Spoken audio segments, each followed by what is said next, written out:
As of this morning, we have 850 dogs in our care.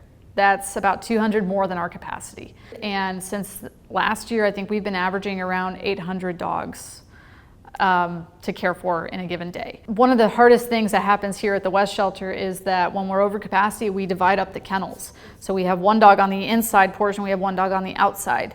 And that's just how we've been able to create space and make it happen, because we want the dogs to go find their forever homes.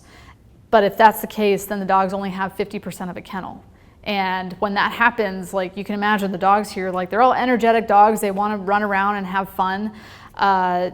They're not able to do that in half a kennel. And so they do start to deteriorate quickly. So when a dog gets sick, we put them in an isolation ward.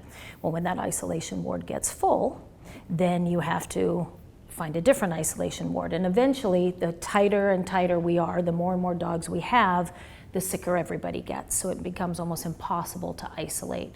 I was actually just talking to somebody not too long ago, if you think about with COVID, right? We all socially distance, and if you didn't, you got sick.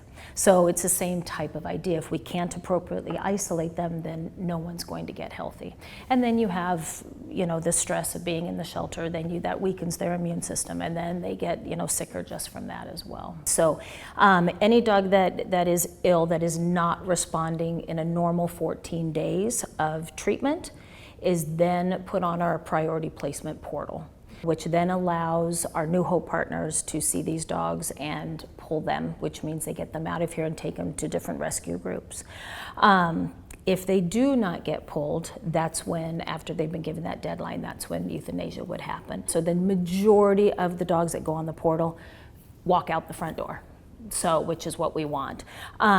Those dogs that don't, then they're brought in, and then they're given a sedative.